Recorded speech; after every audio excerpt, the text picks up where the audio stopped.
हरे कृष्णा. श्रीमद भगवद्गीता जशी आहे तशी, अध्याय 5.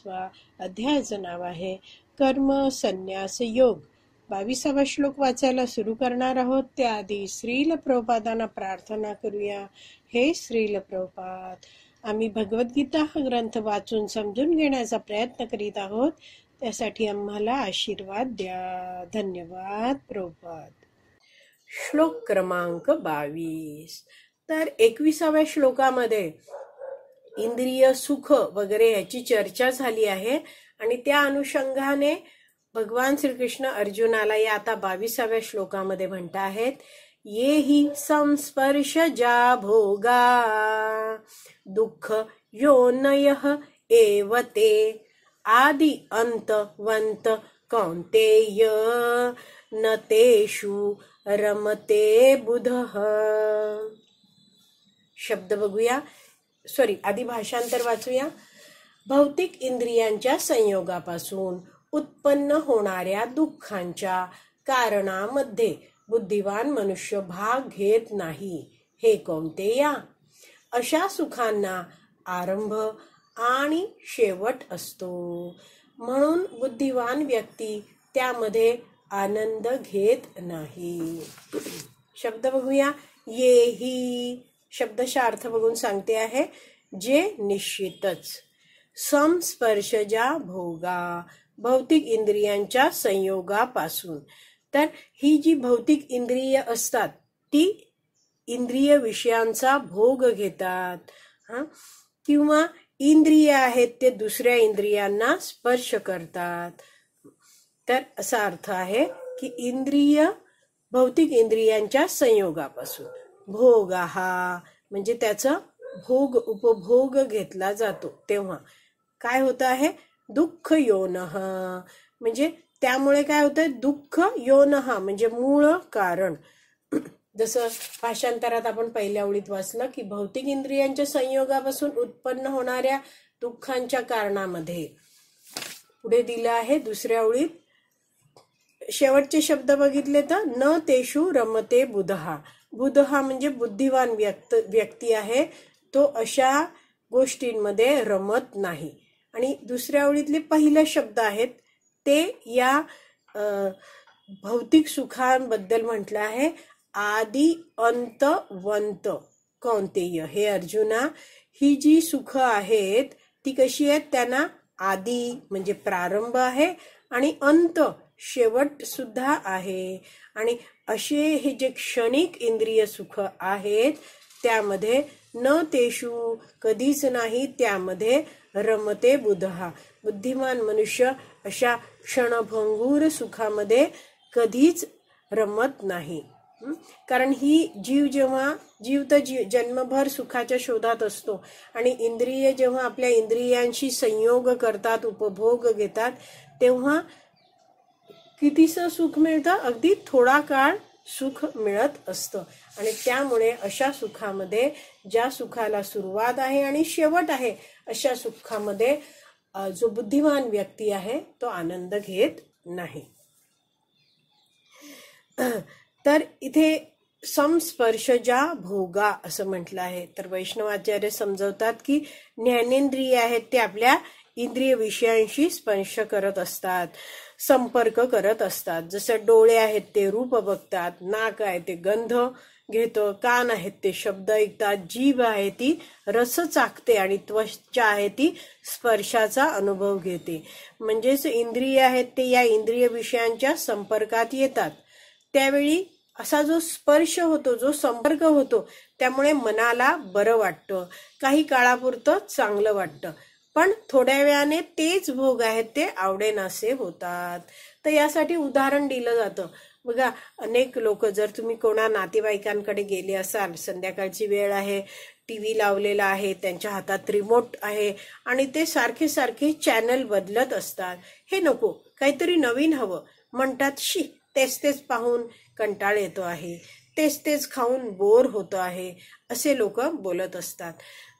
बघा, एखाद्याला गुलाबजाम खूप आवडतो आहे, तर पहिला गुलाबजाम खातोय, वा वा छान, एक एक करत 10वा गुलाबजाम खातोय, तर मग तोच गुलाबजाम जो आवडत होता, ज्याच्या प्रती खूप आकर्षण होतो, तोच आता नकोसा वाटतो आणि तरीही खाल्लं तर मग त्रास होतो. तर असे हे जे इंद्रिय उपभोग आहेत त्यांना काय म्हटलं आहे? दुःख योनः, म्हणजे दुःखाची योनी आहे ते, म्हणजेच दुःखाचं कारण आहे. म्हणजे अशी इंद्रिय तृप्ती करणं हे दुःखाला जन्म देणारं आहे. तर चैतन्य चरण प्रभू हे भक्त आहेत, अतिशय सुरेख प्रचार करतात, ब्रह्मचारी भक्त. तर ते एका प्रवचनात सांगत होते की इंद्रिय उपभोगाची जी लालसा असते, इच्छा असते, भोग करण्याची वृत्ती असते, ती काय सतत मनाला जाळत असते. मला कधी मिळणार हा इंद्रिय उपभोग, कधी मिळणार असं वाटत असतं. समजा एखाद्या लग्नाला व्यक्ती गेला आहे, पंक्तीच्या पंक्ती लागत आहेत आणि एक पंगत बसली आहे आणि हा व्यक्ती आहे तो दुसऱ्या पंक्तीत जागा मिळवण्यासाठी उभा आहे आणि बघतोय की पहिल्या पंक्तीतली लोक आहेत ते छानपैकी खाता आहेत, आणि खातायत काय, अरे मला आवडणारे गुलाबजाम खाता आहेत, किती वेळ हे खातायत, किती वेळ मी वाट बघू, म्हणून वाट बघतानाही त्याला त्रास होतो आहे. आता पहिली पंगत उठली आहे, सगळं साफ केलंय, नवीन ताटं लागली, पंक्तीमध्ये हा बसला आहे आणि जर त्याला कळलं 2-2च गुलाबजाम मिळणार आहेत, तरी दुःख वाटतं, अरे 2च मिळाले. समजा नवरा नवरी वाढायला आले आणि कळलं की अरे भरपूर गुलाबजाम मिळणार आहेत, अगदी अनलिमिटेड, मग तो आणखीन ताव मारून खातो. पण थोड्याच काळात लक्षात येतो, अरे पोटच भरलं आहे, परत गुलाबजाम माणूस गुलाबजाम घेऊन येतोय, पण मी खाऊ शकत नाहीये कारण माझं पोट भरलंय, अगदी गळ्यापर्यंत आलंय. दुःख वाटतं, मी जास्त खाऊ शकलो असतो तर, असं वाटतं. तर अशा सगळ्या विचारांनी मन आपलं आहे ते अशांत बनतं. खायला मिळत नाहीये तेव्हाही अशांत आहे, खायला मिळतं आहे तर कमी आहे म्हणून अशांत आहे, खूप मिळतं आहे पण पोटच भरलं आहे पण मन भरलं नाहीये म्हणून अशांत आहे. तर अशी ही जी इंद्रिय उपभोगाची कार्य जी आहेत ती आपल्याला काही क्षणच सुख देतात. आणि म्हणून इथे म्हटलंय आदि अंतवंत, म्हणजे या सुखांना आरंभ पण आहे आणि शेवट पण आहे. आणि अशी जी सुख आहेत ती मनाला हुरहुर लावून सोडतात.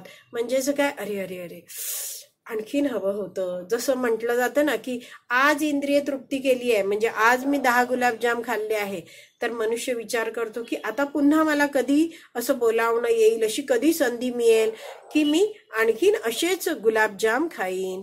म्हणजे एक इच्छा पूर्ण केली आहे तर ती इच्छा दुसऱ्या इच्छेला जन्म देते, नवीन इच्छा मनात नोंदवली जाते. तर ह्याला म्हटलं जातं संस्कार होणं. तर ज्या क्रियांनी आपल्या मनात आणखीन इंद्रिय तृप्तीच्या इच्छा उत्पन्न होतात, त्या क्रियांनी काय होतं, आपली जी काम भावना आहे, इंद्रिय उपभोगाची भावना आहे, ती वाढीस लागते. आणि अशा इच्छा आपल्या जर पूर्ण झाल्या तरीही आपलं मन अशांत होतं, आधीच आपण उदाहरण बघितलं. आणि इच्छा पूर्ण झाल्या नाही तरीही आपल्याला काय होतं, राग येतो की का बरं माझी इच्छा पूर्ण झाली नाही. कधी कधी लोक आपण बघतो खूप तिखट खातात, खूप तिखट खातात, त्यावेळी वाटतं हा किती छान, किती चमचमीत आहे, पण ते खाल्ल्यानंतर छातीत जळजळायला लागतं, ऍसिडिटी होते, झोप नीट लागत नाही, तळमळ होते आणि दुसऱ्या दिवशीही त्याचा त्रास होतो.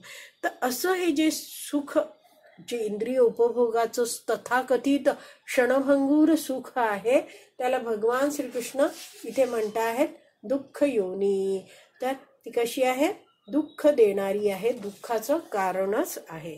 तर गीताभूषण टीका आहे, त्यामध्ये श्रील बलदेव विद्याभूषण समजवतात की आपल्या पूर्वकर्मानुसार प्राप्त होणारे इंद्रिय विषय भोग हे अनित्य असतात. हे जाणल्याने हा बुद्धिवान व्यक्ती निश्चयपूर्वक त्यांमध्ये आसक्त होत नाही. तर श्रील बलदेव विद्याभूषण काय समजवतात की हा जो बुद्धिवान व्यक्ती आहे, न तेषु रमते बुधा, तर तो जाणतोय की जी काही इंद्रिय सुख माझ्या जीवनात माझ्या समोर येत आहेत, ती माझ्याच कर्मानुसार, पूर्व कर्मानुसार मला प्राप्त होत आहेत आणि ही काही कायम राहणारी नाही आहेत, ही अनित्य आहेत आणि त्यामुळे तो शहाणा आहे, त्यामुळे त्यात आसक्त होत नाही.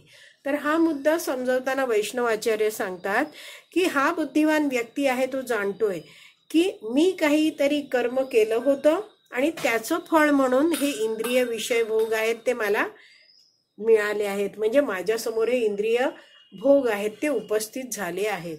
पण तो जाणतो की हे कसे आहेत, आदि अंतवंत, म्हणजे हे जे इंद्रिय सुख, जे इंद्रिय भोग आहेत ते काही वेळाने माझ्यासमोरून निघून जाणार आहेत. हे कायमचे तसेच्या तसे माझ्या समोर राहणार नाहीत. असं जाणल्यामुळे हा बुद्धिवान मनुष्य त्या इंद्रिय विषय उपभोगामध्ये अडकून राहत नाही, रमत नाही. सामान्यतः मनुष्य काय करतो, मोहामध्ये असतो, भ्रमात असतो. त्याचं म्हणणं काय असतं की मला प्राप्त झालेल्या ज्या या वस्तू आहेत त्या कायम माझ्याबरोबरच राहतील, असं त्याचं इच्छा असतं. त्या तो म्हणतो की आज जशी मिळाली आहे त्याच रूपात ही वस्तू माझ्याबरोबर कायम राहील. तसं उदाहरण दिलं जातं वैष्णवाचार्यांद्वारे की मनुष्य म्हणतोय की मला किती सुंदर मजबूत असं शरीर मिळालं आहे, या शरीराच्या इंद्रियाने मी खूप सारी इंद्रिय तृप्ती करत राहीन. तो अशी काही वर्ष तर घालवतो इंद्रिय तृप्तीमध्ये, पण पुढे हळूहळू वय वाढत जातं, पचन क्षमता आहे ती क्षीण होत जाते. इच्छा तर आहे खूप खावं पण पचत नाही. नंतर अवयव हळूहळू थकायला लागतात. मग तो मनुष्य आहे तो मनात दुःख करायला लागतो, म्हणतो अरे मला जेवणच जात नाही, मी तरुण होतो तेव्हा सहज 4 भाकऱ्या खायचो, आता जेमतेम 1 भाकरी खातो पण पचत नाही. तर अशा रीतीने काय आहे, हा मनुष्य कधीतरी जीवनात काही सुख उपभोगतो आहे, इंद्रिय सुख, पण पुढे शरीर क्षीण झाल्यामुळे, अकार्यक्षम झाल्यामुळे त्याला ती सुख उपभोगता येत नाहीयेत आणि त्याची आठवण काढून काढून तो आणखीन पुढे दुःखी होत राहतो.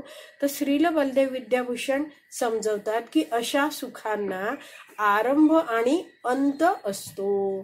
तर अशी जी सुख आहेत त्यांमध्ये चतुर व्यक्ती जो आहे, बुद्धिवान व्यक्ती, तो आनंद घेत बसत नाही. तो काय जाणतो की हे इंद्रिय विषय जे आहेत ते कसे आहेत, त्यांचे भोग घेतल्याने जे काही सुख मिळतं ते सुख काय आहे, नंतर दुःखाचं कारण बनतं आहे. आणि म्हणून आणि असेही इंद्रिय सुख आहेत ती कायम राहतही नाहीत आणि ती इंद्रिय सुखांचं स्मरण होऊन मनुष्य पुढच्या आयुष्यात दुःखी होत राहतो. तर म्हणून बुद्धिवान मनुष्य अशा इंद्रिय सुखामध्ये अडकून राहत नाही, रमत नाही. तर वैष्णव आचार्य समजवतात की मी आत्मा आहे हे विसरून जीवात्मा या भौतिक जगतात काय करतो, शारीरिक स्तरावर जगत असतो. तर जितका हा जीव आहे ज्यांनी भौतिक शरीर धारण केलाय तो इंद्रिय तृप्तीमध्ये जितका काळ रमत राहील तितका काळ तो शारीरिक स्तरावर राहतो. तर आपल्या सगळ्यांना भवरोग झाला आहे असं वैष्णवाचार्य समजवतात आणि त्यामुळे आपण जन्म मृत्यू जरा व्याधीच्या चक्रात फिरत आहोत. तर औषध उपचार आपण घेतला पाहिजे. जर औषध उपचार घेतला नाही तर आपला रोग वाढणार आहे.